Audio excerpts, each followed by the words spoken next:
আজকে আমি চিকেন চটপটা বানাবো। দেখুন চিকেনগুলোকে আমি এইভাবে লম্বা করে করে কেটে নিয়েছি।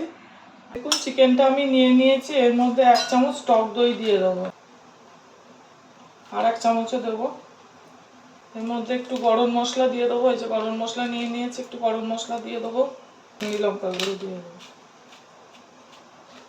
এবার এটা ভালো করে মেখে ম্যারিনেট করে রেখে দেবো। এখন মাংসটা করবো, ওই জন্য আমি এখন পেঁয়াজ, রসুন আর কাঁচা লঙ্কা নিয়ে নিয়েছি, এগুলো আমি একটু বেটে নেবো। দেখুন আমি মাখন নিয়ে নিয়েছি, মাখনটা ওর মধ্যে দিয়ে দেবো। ওর সঙ্গে আমি দারচিনি, লবঙ্গ, এলাচ নিয়ে নিয়েছি, ওগুলো ফোড়নে দিয়ে দেবো।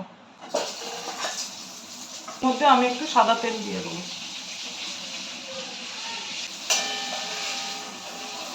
পেঁয়াজ বাটা, রসুন বাটাটা করে রেখেছিলাম, এটা আমি এখন দিয়ে দেবো। ওটা এর মধ্যে দিয়ে দেবো। এটা আমি ধনে গুঁড়ো আর কাশ্মীরি লঙ্কা গুঁড়ো নিয়েছি, এটা আমি দিয়ে দেবো। দেখুন মাংসটা আমি ম্যারিনেট করে রেখেছিলাম, এবার এটা ওর মধ্যে দিয়ে দেবো।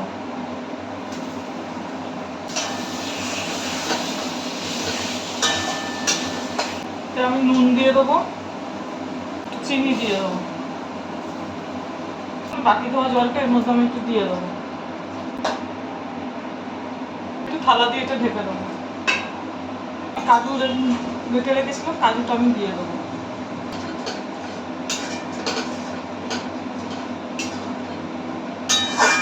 দেখুন এর মধ্যে আমি একটা শুকনো লঙ্কা দিয়ে দেবো।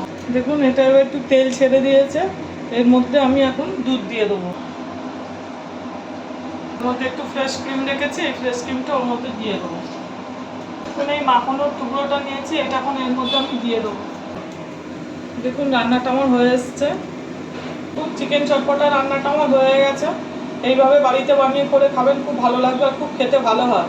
আর সব কিছুর সাথে এটা খাওয়া যায়, রুটি, পরোটা, পোলাও, ফ্রাইড রাইস, সবার সাথে আপনি খেতে পারবেন। আর ভালো লাগলে লাইক, সাবস্ক্রাইব আর শেয়ার করে দেবেন।